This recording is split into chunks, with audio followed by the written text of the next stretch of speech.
Hi friends, welcome to our channel. గుండె నిండా గుడి గంటలు సీరియల్ నెక్స్ట్ ఎపిసోడ్లో ఏం జరగబోతోందో ఈ వీడియోలో చూసి తెలుసుకుందాం.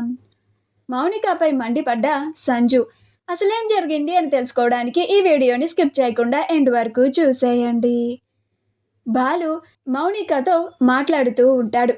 ఇప్పుడు మౌనిక, అన్నయ్య నేనే చెప్తున్నాను కదా, నాకు ఇక్కడ ఎలాంటి ప్రాబ్లము లేదు, నన్ను చాలా బాగా చూసుకుంటున్నారు, నువ్వు కంగారు పడకన్నయ్య అని చెప్తూ ఉంటుంది.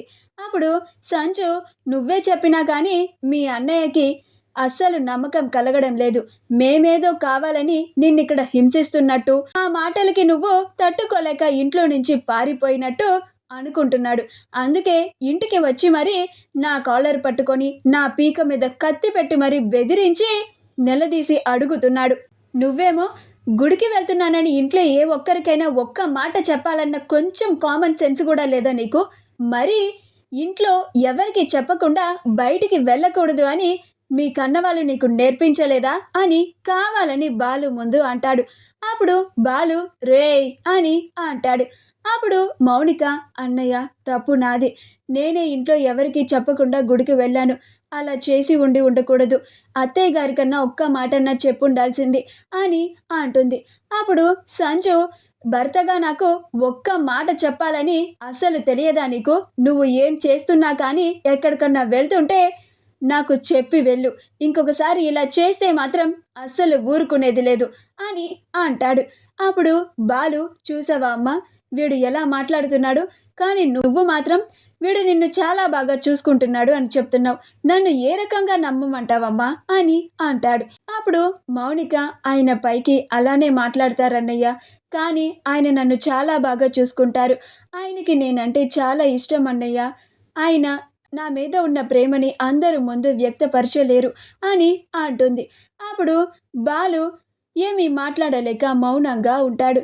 అప్పుడు సంజు వాళ్ళ నాన్న, ఏంటమ్మా మౌనిక ఇది, నువ్వు ఒక్కసారిగా ఇంట్లో కనిపించకుండా పోయేసరికి మేమంతా ఎంత కంగారు పడ్డామో తెలుసా, ఇంకొకసారి ఇలా ఎవరికి చెప్పకుండా బయటికి వెళ్ళకమ్మా, కనీసం మీ అత్తయ్య కన్నా ఒక్క మాటన్నా చెప్పి వెళ్ళు, వీలైతే మీ అత్తయ్యని నీకు తోడుగా తీసుకొని వెళ్ళు, అంతేగాని ఇలా ఒక్కదానివే ఎవరికి చెప్పకుండా వెళ్ళిపోకమ్మా అని అంటాడు. అప్పుడు మౌనిక, సారీ మావయ్య గారు, ఇంకొకసారి ఇలా అస్సలు చేయను, నన్ను క్షమించండి, నేను ఎవరికి ఇంట్లో నుంచి చెప్పకుండా వెళ్ళిపోయి మీ అందరినీ టెన్షన్ పడేలాగా చేశాను అని అంటుంది. అప్పుడు సంజు, నువ్వేమో ఇలా ఎవరికి చెప్పకుండా ఇంట్లో నుంచి వెళ్ళిపోతావు, నీకేమన్నా అయితే తర్వాత వచ్చి అనేది నన్నే కదా, ఇప్పుడు మీ అన్నయ్య చేసింది కూడా అదే కదా అని అంటాడు. అప్పుడు మౌనిక, మా అన్నయ్య నా మీద ఉన్న ప్రేమతో నేను కనిపించకుండా పోయానేమో అని కంగారులో అలా చేశాడు, అంతేకాని మా అన్నయ్య కూడా చాలా మంచివాడండి అని అంటుంది. అప్పుడు బాలు, అమ్మ మౌనిక, ఇదంతా కాదమ్మా, నీకేదన్నా సమస్య వస్తే మాత్రం ఈ అన్నయ్య ఉన్నాడన్న విషయాన్ని మాత్రం అస్సలు మర్చిపోకు, ఈ అన్నయ్య నీ కోసం ఏదైనా చేస్తాడు అని అంటాడు.